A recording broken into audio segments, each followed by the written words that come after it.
What's going on, guys? David F. Haas here. Listen to the David F. Haas podcast. Been a while. Haven't been in the studio for a bit. Got sidetracked over the holidays. Missing out on that consistency. That's so important. But we're getting back on track. And today's podcast is about how you can create the life you want despite the uncertainty that's happening in the world right now. And it's really, I'm going to take you through these 5 insights that are going to allow you to take back your control. At the cornerstone of my coaching is that it's never about what's going on out there, and it's always about what's going on in here, within. And all of the answers that we seek lie within. It's just a matter of us learning how to listen to them, to get outside of the mind and to connect to what is in the highest good for all. Because what's in the highest good for all is also in the highest good for you. But it's really easy these days to get wrapped up in COVID and blaming the government, blaming big tech, blaming China, like whoever it is. We're all blaming, we're blaming our boss, we're blaming the economy. And it's really easy to just like kind of say, you know what, it's not worth it anymore. I'm just going to give up. And ultimately what you do when you do that is you give your power away. So if you're blaming the government for the reason why you're not living the life of your dreams, then you've given your power to the government. If you're blaming your boss for why you're not making enough money, then you're giving the power to your boss. So ultimately, what these insights are designed to do is allow you to understand how you are giving that power away and how you can reclaim it. So we'll dive right into it here. This should be a quick little one, it'll be 10, 15 minutes with me. So the first one is you got to take radical responsibility. Okay. And what does this ultimately mean? Well, ultimately what it means is you need to look at where in your life you're blaming the current situation. I know it's easy right now with the state of the world to blame the government for the lockdowns, and I'm in the restaurant industry, and, it's easy to blame the government for closing us down, right? But the reality is that you can get wrapped up in the blaming, you can get wrapped up in the protesting and all of that and put all your energy there, or you can adapt and you can take responsibility for your role in your response to this event. So if you're giving your control over to the government, then what does that look like? Well, it looks like you're just kind of throwing your hands in the air and being like, well, I guess I just have to wait until the government reopens the country.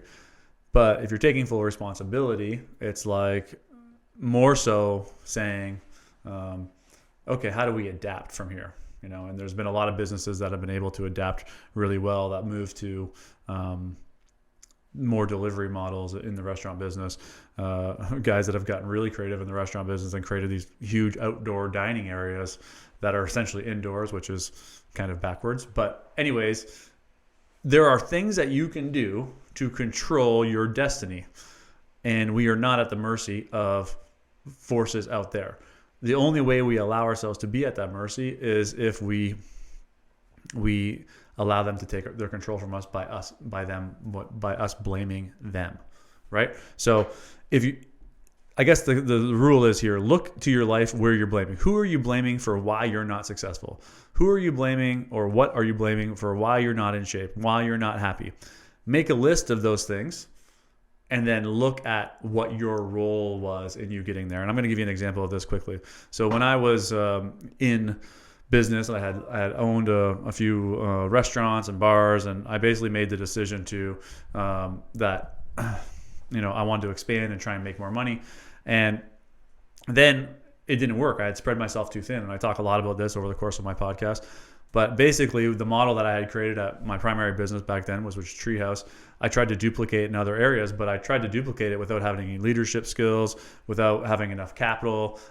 Anyways, things got like very scary, and I was about to kind of lose everything.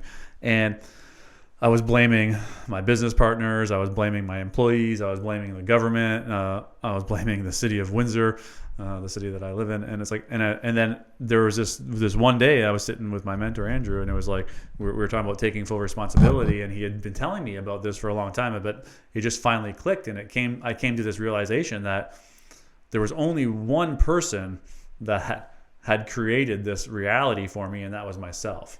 So I had to stop blaming my business partners. I had to stop blaming my employees. I had to stop blaming the government. I had to stop blaming the city of Windsor, the beer store. Like I was blaming everybody.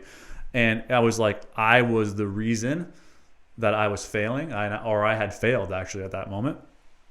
But I would also be the reason that I would pull myself out of that. And that, while it was difficult and harsh, and I was kind of like being hard on myself, it was also the most empowering moment of my life, because I realized that if these people don't have power over me, then I have all the power. And this is like a really great COVID rule right now as well, because it's very easy to feel like we are powerless, but we only are powerless. You can't take away our freedom, right? Freedom comes from within. It doesn't come from being able to travel or go to restaurants or go to gyms. Freedom is internal. And if you want to learn more about that, you can read Viktor Frankl's book called Man's Search for Meaning, where he's a prisoner in a Nazi camp, and he basically finds purpose even in a Nazi camp. Okay, so we have to take responsibility. That's number one.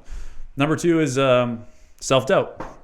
We have an idea like that we could get a better job, we could make more money, we could start our own business, but at some level, we have been told, or we have bought into the belief system that we can't do it.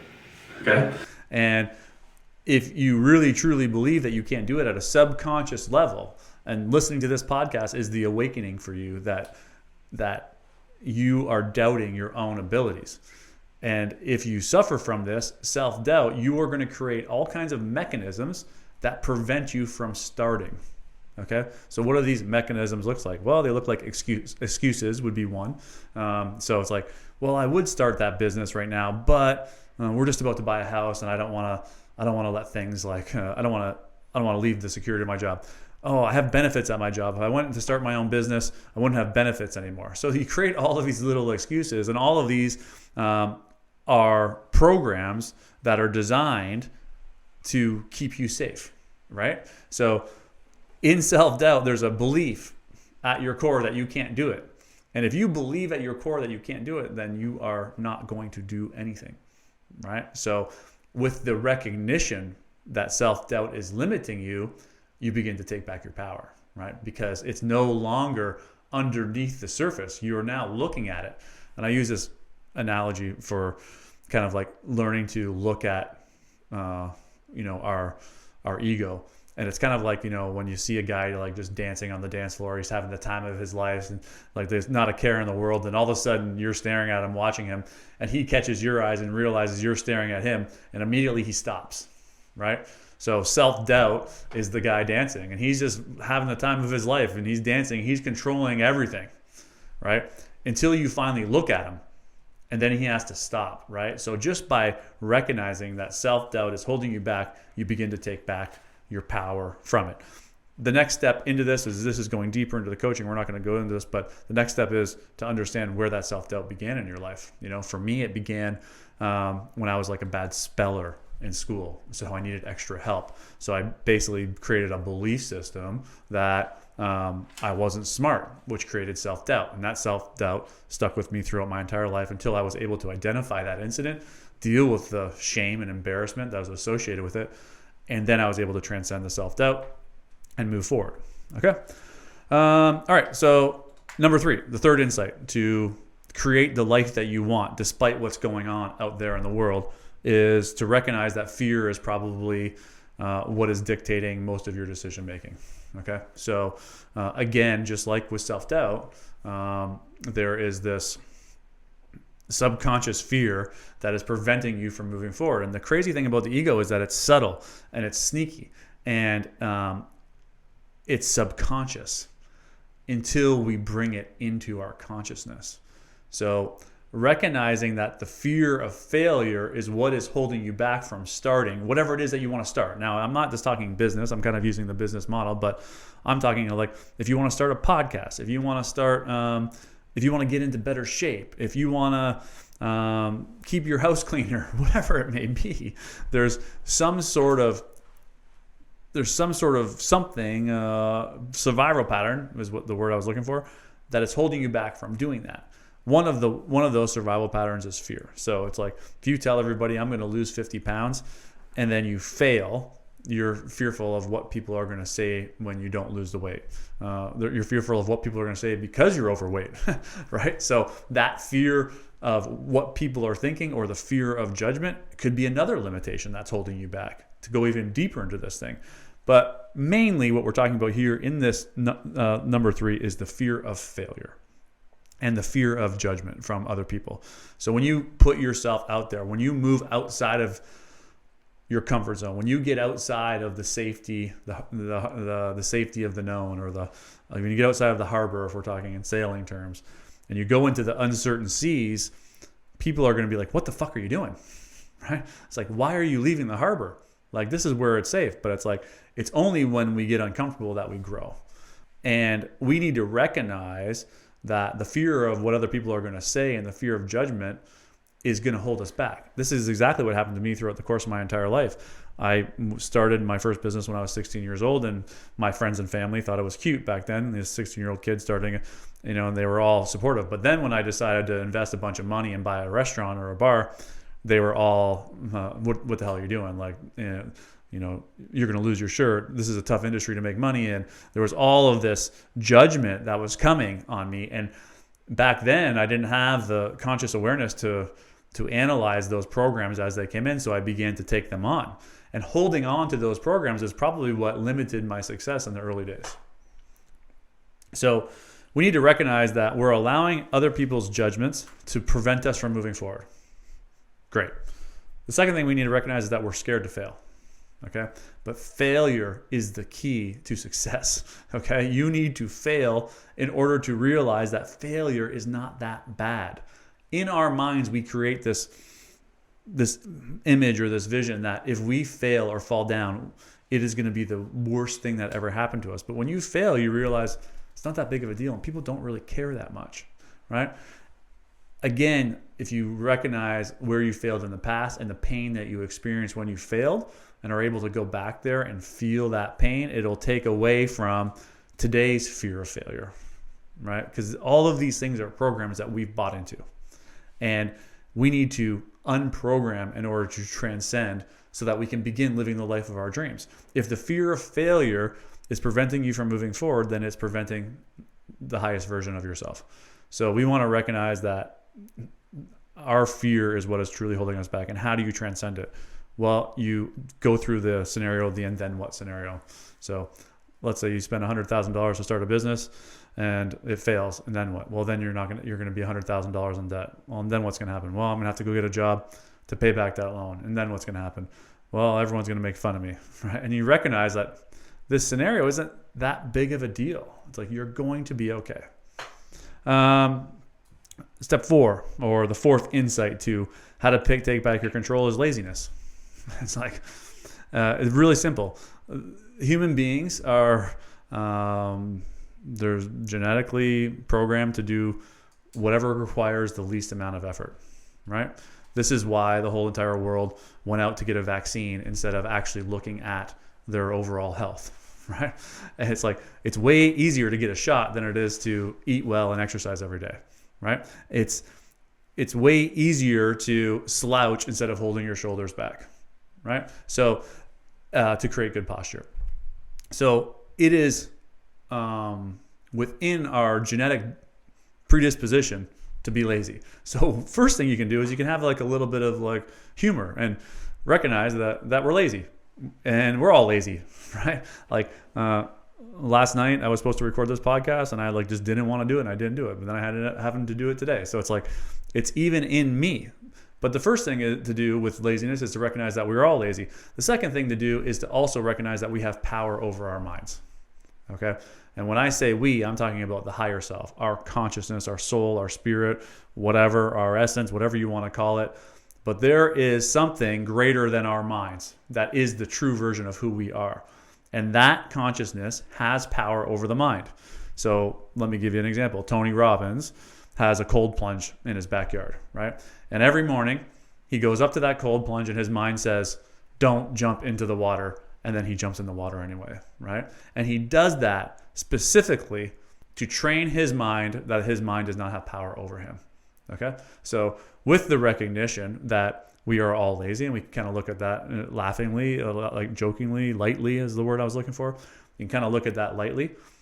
And then we can see when we're being lazy, and we can see when we are choosing the easy route, and then we can choose the more difficult, right? And it doesn't have to be difficult, but we can just say, I see you, laziness. I see you, ego, wanting to do the thing that requires the least effort, but I'm choosing to do something different. And then you begin to train your mind to continue to step outside of your comfort zone. The more you train your mind, the more easy it becomes. Okay? And step 5 is faith. And so what is faith? This is not a religious thing, but there has to be a recognition that there is something greater than yourself. And if you're an atheist, the question I always ask atheists is, well, what is it that you believe that's higher than yourself? And it doesn't have to be God or the universe. It could be love, right? We all know that love exists. Anyone that's ever owned a pet knows what real love is, right? That's real unconditional love. So we know love exists, but you can't see love. You can't hear it, you can't touch it, but you can certainly feel it, right? You can feel the presence of love. So that could be what is greater than yourself, the power of love. If you do believe in a higher power, connect to whatever that is, and recognize that we are something greater than the physical body, and we are something greater than the mind, and we are eternal. When we truly realize that we are eternal, the fear of pretty much everything goes out the window. The fear of death is at the core of all fears.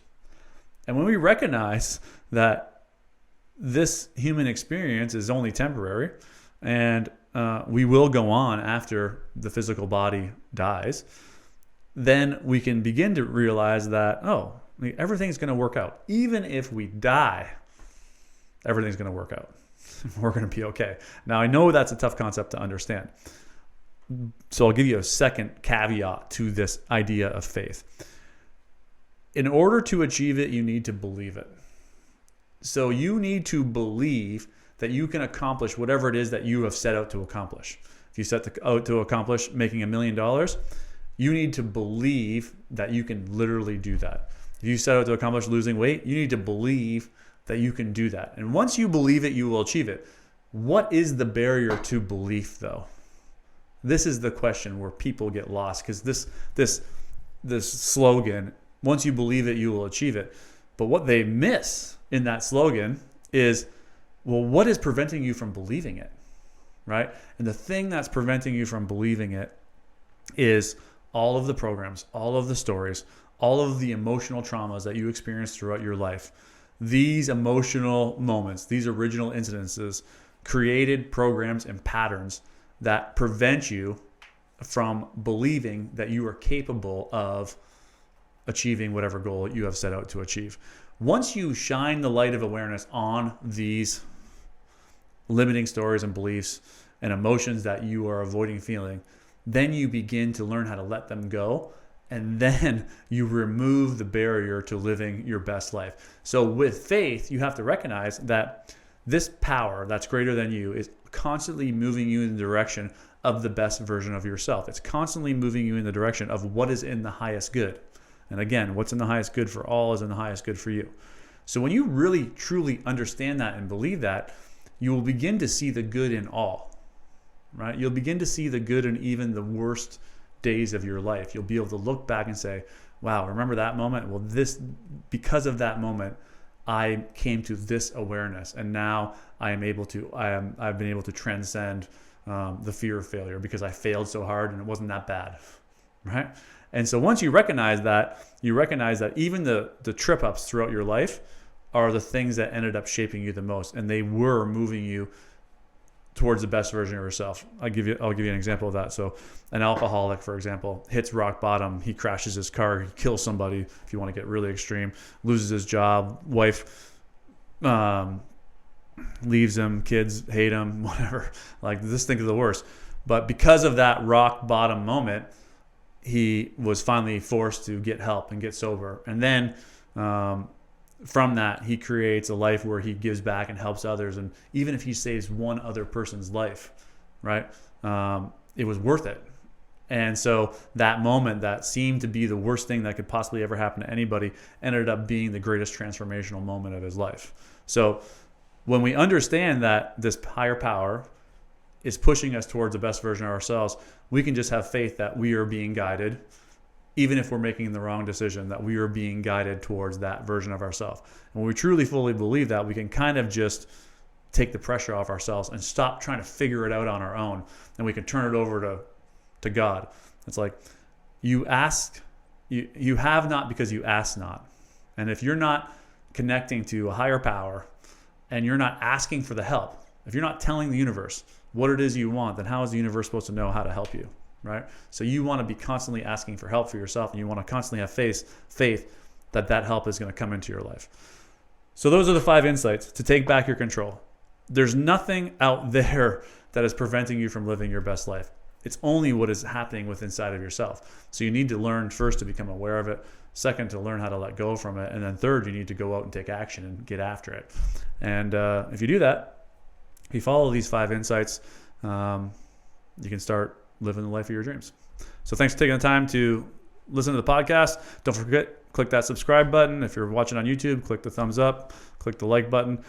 It really helps. Appreciate the time, and we'll see you again next week.